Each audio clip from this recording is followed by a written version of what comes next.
Hello, I am currently somewhere inside the Charlotte airport. Not at my gate. No, I missed that. Why?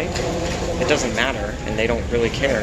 Okay, so there are a few things that need to be understood about the way that flights work in general, okay? Because the thing that you have to remember is that the flight attendants, they don't really care. Like, they don't care. You are not an actor or anything like that. The show isn't waiting on you. The show isn't waiting to start with you. It doesn't happen or not happen with you. It's the exact opposite of that, So whether you make the flight or not, when you get to the door and it's closed, don't expect it to open. That's not how it works. And so that's just going to be something that's very important to realize. Boarding almost always ends 15 minutes before departure. So if your flight is at 7:50 a.m. and you arrive to the gate at 7:40 a.m., do not be surprised when the gate is closed and nobody is there, which is exactly what happened to me this morning. There were probably about 6 other people with me, all of whom were understandably frustrated, But when you bang on the door and request that someone open it because your plane is right there, it hasn't even taken off yet, that's not how it works. Okay, so recognize that door is not going to open. So you have to recognize those things up front so that you don't even miss your flight to begin with. So what happens when you do miss your flight? Well, I'll tell you what does not happen. The world ending. Sure, maybe you miss an interview, you miss a meeting with an executive somewhere, you miss a reunion, you miss a play date. I have been there, I have done that. It's happened, it happens, and it will happen again at some point. It's just one of those things that every now and then will happen. Sometimes it can be completely out of your control. The important thing is you have to know how to handle that when things start to go awry and not quite as you planned. Okay, because I think that one of the key things to understand is that it's not so much that your plans have been ruined, they've just changed a little bit, and you have to know how to adapt to that. Adaptability is a skill that can be mastered. The first thing that you should not do is panic, okay? It's okay to be frustrated. You're allowed to be frustrated because it is frustrating. When you get to the gate and then you're informed with the news that, the next flight to Philadelphia isn't going to be until tomorrow morning. That's certainly information that I wasn't prepared to hear when I got up this morning in Atlanta to drive all the way here to Charlotte just to fly out to Philadelphia. And then I was told, hey, actually, you missed your flight by about 5 minutes, and you can't really get on the next one until tomorrow. I immediately started to think about, okay, well, what can we do to fill that time in? For me, it wasn't especially imperative to get to Philadelphia today, but it was part of the plan. And that brings me to another important point that I want to make, which is that we as people tend to freak when things start to diverge from the plan, If it was part of the plan to spend a day in Charlotte and then fly to Philadelphia tomorrow, everything would have been fine. Everything would have been okay. There would have been no panic, because that's part of the plan. But when your plans start to change and that change is completely out of your control, that's when we start to lose our heads a little bit, and we need to take a step back and say, okay, well, these are the circumstances that I am given. What are the actions that I am in control of to make the most of what has happened? You can't control the door opening. You can't control the plane turning around just to come back and get you.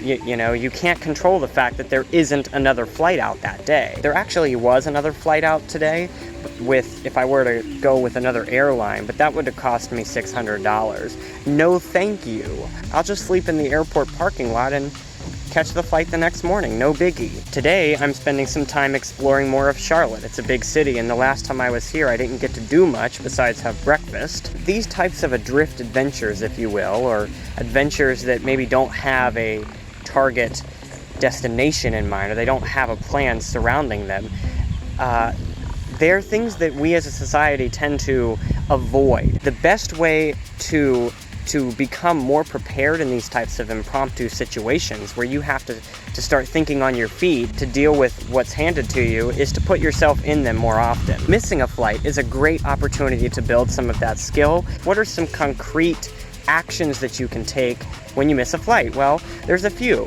First of all, if you've purchased flight tickets that are refundable and that do have some type of travel package associated with it, you'll pay extra for that, you might be able to get a refund. If you purchase tickets that are non-refundable, you can always change the flight and get on a different flight. That's probably your only option at this point, unless the flights were canceled by the airline. If the flight is canceled by the airline, you can most likely get your money back, of course. But if you're late to the flight and you miss it on your own accord, whether or not it's out of your control, the airline doesn't care about that. So recognize that and realize that the best way to get value from it, therefore, is probably to change the flight and use that to get on a different flight. For example, on April 30th, I had made a plan to go to San Antonio, Texas, and I had purchased a flight package to do so.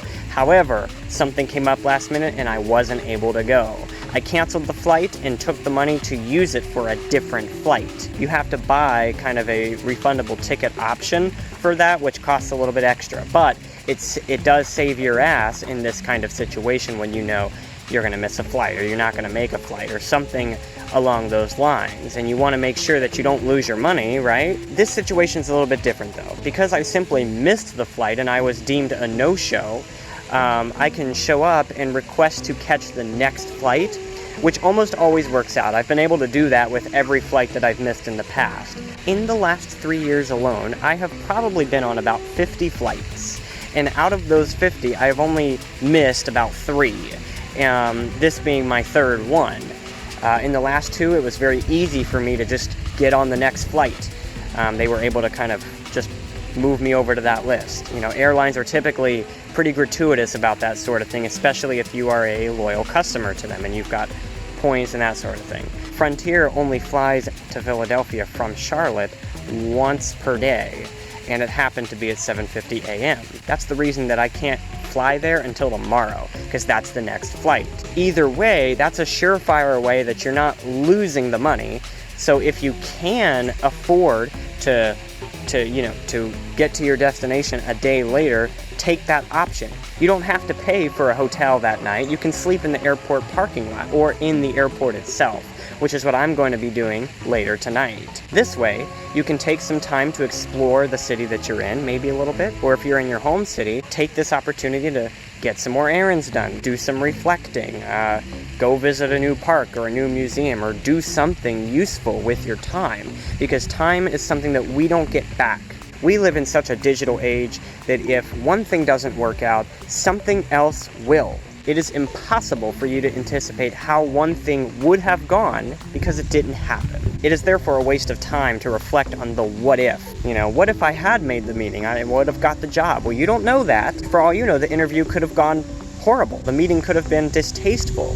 Someone could have got shot, There's all these types of things that could have happened. What if you didn't show up? It's important not to narrow your focus so much. You have this big thing that you're looking forward to, and then boom, you miss the flight the day of it. It is absolutely frustrating. You have to now look at the actions you can take in the present. In reality, there are things you can do to avoid missing your flights, even if it means leaving an extra hour earlier, so that even if you do get caught in a slowdown like I did, you're prepared for it by having left sufficient time early. That was my problem today. Even for me, having to drive 3.5 hours to get to the Charlotte airport, the most important thing to remember is that how you handle that is going to impact how the rest of your day goes, the rest of your week goes, the rest of your life goes. Look at your resources in front of you and figure out how to adapt to the situations that are handed to you, because that's life. Plan for a change of plans.